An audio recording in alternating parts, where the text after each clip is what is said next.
missed that first meeting. I'm not going to let you go. Driving me wild with desire. I was wild to begin with. Yeah, well, that's for sure.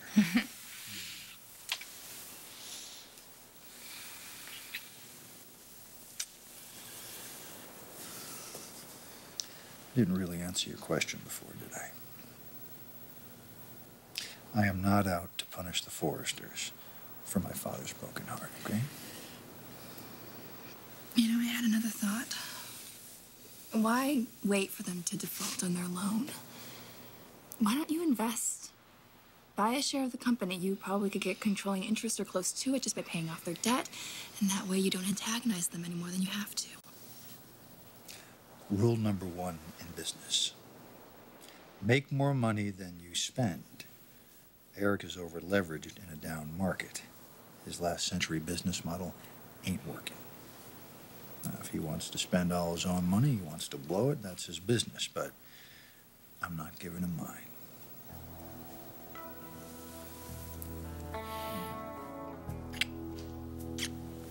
I'll see you later. Okay.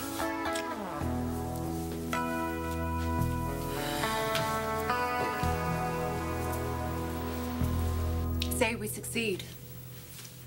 And why not? I believe in us too. What happens to Katie then? Spencer will toss her aside like yesterday's trash. Yep. She is in way too deep. We need to help her. We need to go over there. We need to go over there and save our sister.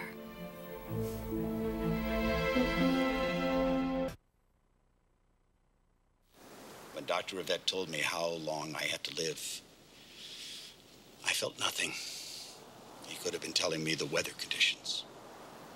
But when I found out what Forrester had done to Stephanie, humiliated her publicly, ousted her from a company that she and Eric founded together and built together, and when he replaced her in his bed for some corporate chorus girl, when I heard that, it broke my heart.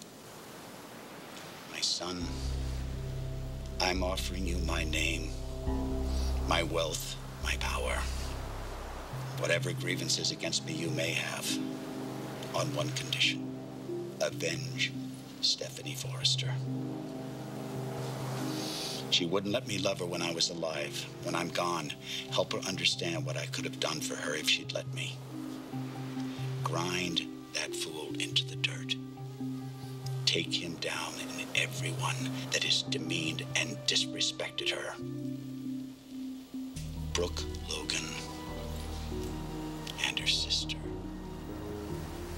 Take Eric's business away from him, cast him out, and see to it that they lose everything that's dear to them, by any means you can.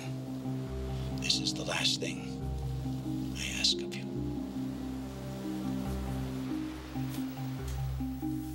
Well, I guess there's really nothing more to say. So you're spying on me now? Honey, I know that you're upset. I'm sure that was very difficult for you to hear. But it's better to hear the truth now than later. Okay, you're jumping to conclusions. Oh, Katie, there's not a lot of jumping to do here, is there? Bill doesn't want revenge. That was his father talking, not Bill. Oh, what are you talking about? He's doing exactly what his father asked him to do. He doesn't even like his father.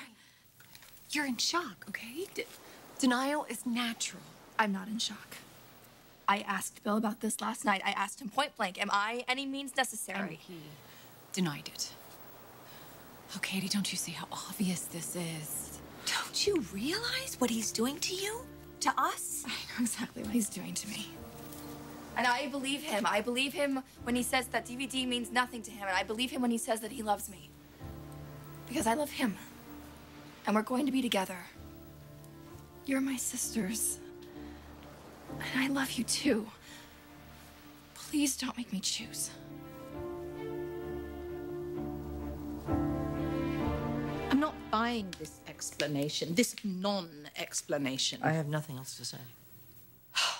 Is it fair not to give somebody notice? You can't do that. You can't say, oh, I'm leaving, and then just go, give us another month. I won't ask for anything more. Of course, if you want to stay after that, I can't. a week. I need to go, Jackie. Let me go. You're going to be fine. We have relaunched your company brilliantly. It'll be better than ever. It's never going to be better than it is now. I'm going upstairs to get the rest of my luggage and call for another driver.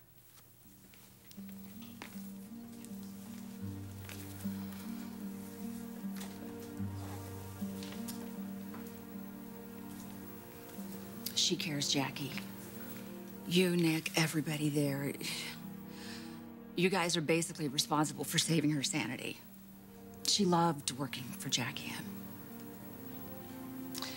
You know, I thought it was going to be something simple, that she had taken umbrage at, but I don't know, something she felt overlooked, but she doesn't seem angry at all. No, she just seems sad. Well, it's more, afraid. And quite frankly, I'm afraid for her myself. Afraid? Of what? The uncertainty. I can't say anymore. No. Oh my God, she's ill. I made a joke. I said, have they given you 10 days to live? You should have seen her face. You know, I'm not at liberty to discuss this. I can't. Oh, you can't possibly be a doctor. No, I'm not. So, tell me, I mean, you know, you're her friend, I'm her friend. She can't turn to her family. Tell me, Taylor, what is it? Tell me it's not a tumor, please.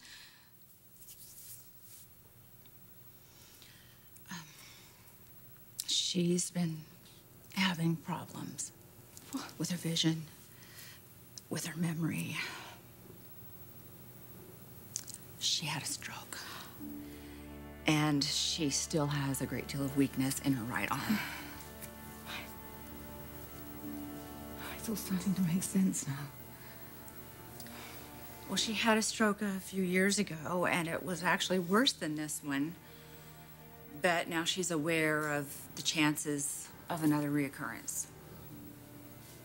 Right. And she feels like it's the beginning of the end. Well, she just doesn't want anybody to look at her differently.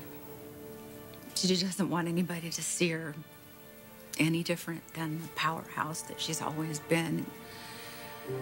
I don't think it's in her personality to ask for help. You know, she always likes to be in control. She even said to me if she had to be disabled and die a slow death, she'd rather be hit by a train. She doesn't want to feel vulnerable.